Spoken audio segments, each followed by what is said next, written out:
Welcome to Reading the Grid, the podcast fueling your Formula One passion. Each week, we explore the stories behind books, movies, and shows that highlight the history of this dynamic sport. Buckle up for a fast-paced journey through Formula One. Now let's jump into it. Now that we've broken down and analyzed all 6 seasons of Drive to Survive, covering everything from the 2018 season through 2023, there's one thing that kept standing out to us. All the names and faces who popped up along the way, only to disappear from the grid. It got Inna and me thinking, where are they now? So we did some digging. We pulled together a list of all those drivers, whether they were front and center for a storyline or just made a quick cameo, and we tracked down what they've been up to since leaving Formula One.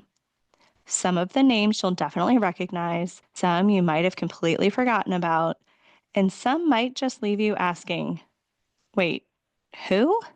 Let's dive in and see who's thriving, who's faded into the background, and who's still making headlines in motorsport or beyond. I want to focus on the drivers that left the grid after 2018. And there are a couple of reasons why they stand out to me. First is, I think as a group, they're our most successful alumni of Formula One. Also, they're evenly broken where 2 names I've never heard of and 2 names that we definitely heard of also were quite successful. So the least successful of those 4 names is Sergei Sirotkin, who drove for Williams. Now, the reason why I remember him, because he was in so few scenes in Drive to Survive, it is very easy to forget. In fact, did not remember him at all on my first watch. But on my second watch, he stood out because when Leclerc was announced as being the next Ferrari driver, nobody seemed happier than this driver. And that's what stood out to me. And that's why I wanted to know what happened. Not much. He was a reserve driver for Renault in 2019 and 2020, also reserve driver for McLaren in 2019, and he last raced in autosports in Middle East. A more successful alumni is Marcus Ericsson, who was a part of Alfa Romeo Sauber. If you remember, he was teammate of Charles Leclerc, and yes, that is probably the reason why I remember him.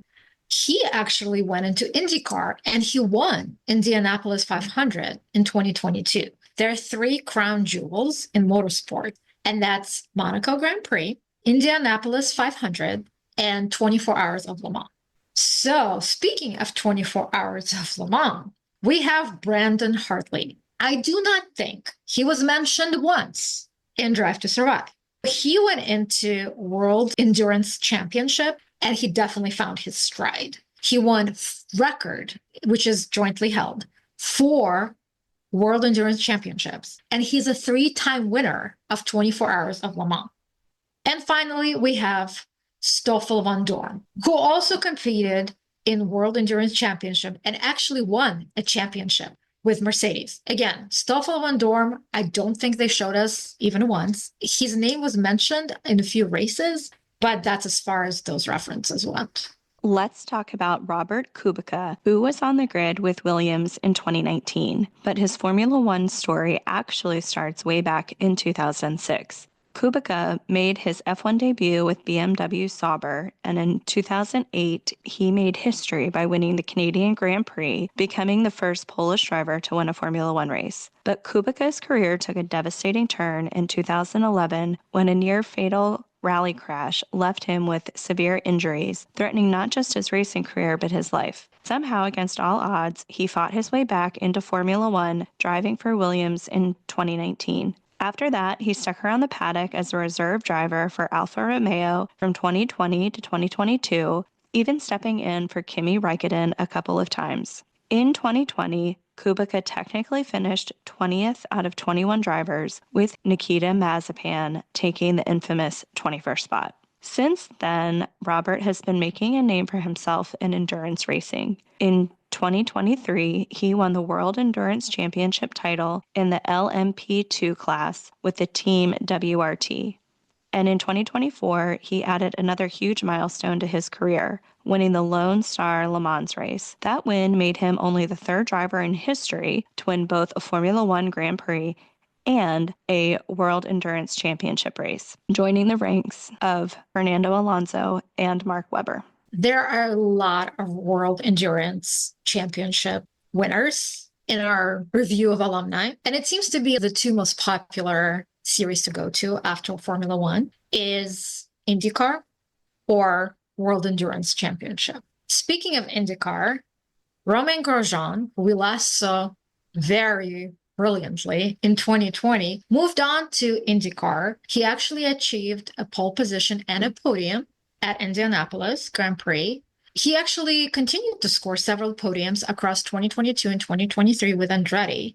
Unfortunately, after 2024, he was not retained as a full-time IndyCar driver and became a reserve driver for Prema Racing. The other driver that we didn't see has the best quote in one of the Drive to Survive season when he said, "Netflix didn't pay attention to me." And that is so true, which is kind of unfortunate. So the driver we're talking about is Daniel Kvyat. He was replaced by Yuki Tsunoda after the 2020 season in Toro Rosso, which became AlphaTauri. He was set to compete in 2022 World Endurance Championship, but because of Russian invasion of Ukraine, he had to face sanctions. He returned to World Endurance Championship in 2023 with Prema. He actually signed with Lamborghini in 2024, and he's going through various other motor racing series. Again, as a driver, he has an interesting story arc, but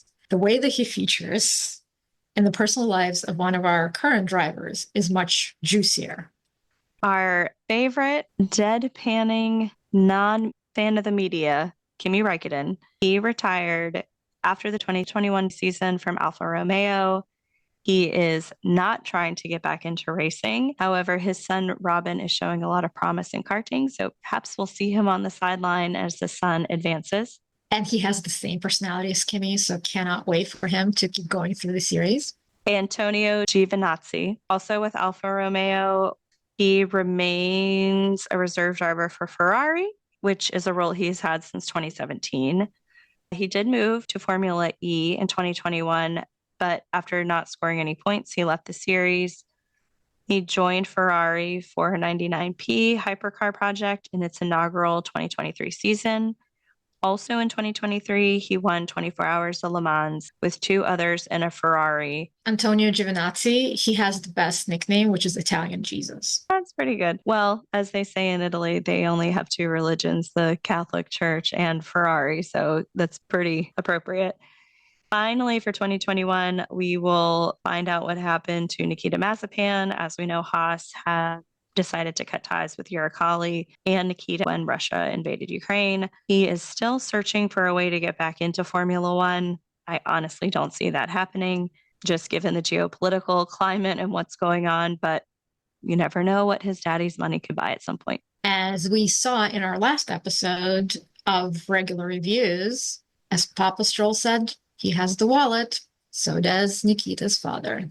After the 2022 season, as we featured in our main episodes, Sebastian Vettel finally retired, and he's now focusing on humanitarian and environmental causes. Sebastian Vettel, he has been back in the silly season rumor mill to wanting to get back into Formula One with Cadillac coming onto the grid in 2026. There are quite conflicting reactions to Vettel wanting to come back. Most are assuming that those days have since sailed and he should probably stay off the grid. Well, an interesting insight that I also heard is that he was trying to get the Audi seat for 2025, which means that his interest in returning to Formula One seems genuine. I'm just curious what he's trying to get out of it, because the teams that he's interested in, or at least the teams he thinks will give him the opportunity, are not the teams that he can achieve anything that he hasn't achieved before. Be curious to see where this goes.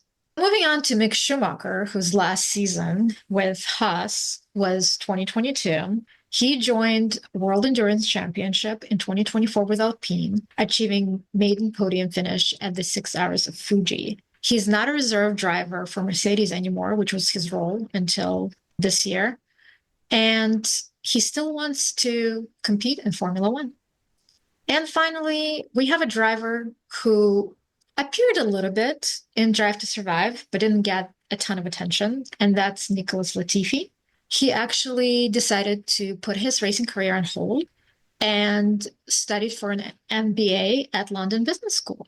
I will never forget Latifi because it was his accident that caused safety car in Abu Dhabi in 2021. So I'm sure you're happy that he's no longer on the grid. Correct. I am still happy he is no longer on the grid. And as we are talking about 2023, we can't not talk about Nick DeVries and where he is. And I will say it was really brutal the way that he was let go from AlphaTauri, but he moved back to Formula E for the 2023-2024 season. He signed with Toyota in Hyperclass of World Endurance Championship in 2024, winning the 6 hours of Imola.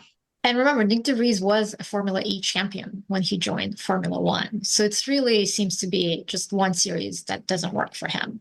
If you don't want to know what happens in 2024 until you watch that season of Drive to Survive, you can stop listening now. But for everyone else, the path seemed to be either becoming a reserve driver or contemplating the next move. In terms of reserve drivers, we have Zhao Guanyu, who is a reserve driver for Ferrari, Valtteri Bottas, who is a reserve driver for Mercedes and McLaren, and Franco Colapinto, a name that hasn't come up with Drive to Survive, but I would be shocked if it doesn't come in the next season, and he's the reserve driver for Alpine. The rest of the drivers that were let go, such as Kevin Magnussen, Daniel Ricciardo, Sergio Perez, are still contemplating their next moves, but there is one driver who announced he is leaving motor racing, and that is forlorn American hope, Logan Sargent. Loggy Bear just couldn't take it anymore. And I understand because he never had the sponsors that his former team, Williams, really needed. He made this decision to leave motorsport, which is probably for the best. I was disappointed that we didn't have a stronger performance out of an American driver, especially with how much growth there's been in the American market thanks to Drive to Survive. I hope we see a strong performer coming out of here to get behind and cheer for, but it was unfortunate it wasn't Logan. Speaking of being crash happy, he inherited the Latifi mantle. So I'm actually curious for the real 2025 Formula One season to see who inherits that moniker. And by the way, that was a little misleading because in terms of damage in 2024, Alex Albon caused Williams more damage than Logan Sargent. The problem was Logan never had the results to justify all the crashes that he was involved in. Did he score any points? Nope. Why do you think he was let go in the middle of the season? Yeah, it all comes down to points and performance.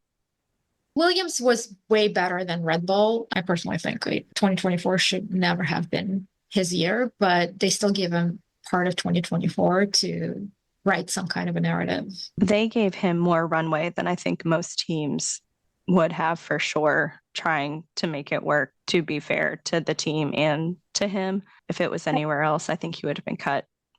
I think it is because he is a Williams Academy driver. So they had to show that, hey, we have a driver in our academy and we have to give him chances.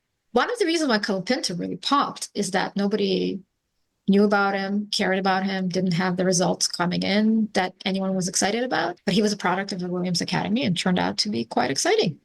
We hope you all enjoyed our trip down memory lane to figure out where these drivers are now. Thanks so much for hanging out with us. If you enjoyed this episode, don't forget to hit that subscribe button so you never miss an update. Would also love to hear from you, whether it's your thoughts on today's episode, your suggestions for F1 books, shows, or movies to explore, or a shout out to your favorite has-been. Connect with us on Instagram, YouTube, or X, or drop us an email at readingthegrid@gmail.com. We want your ideas to fuel this podcast, so don't be shy. Thanks for joining us on Reading the Grid.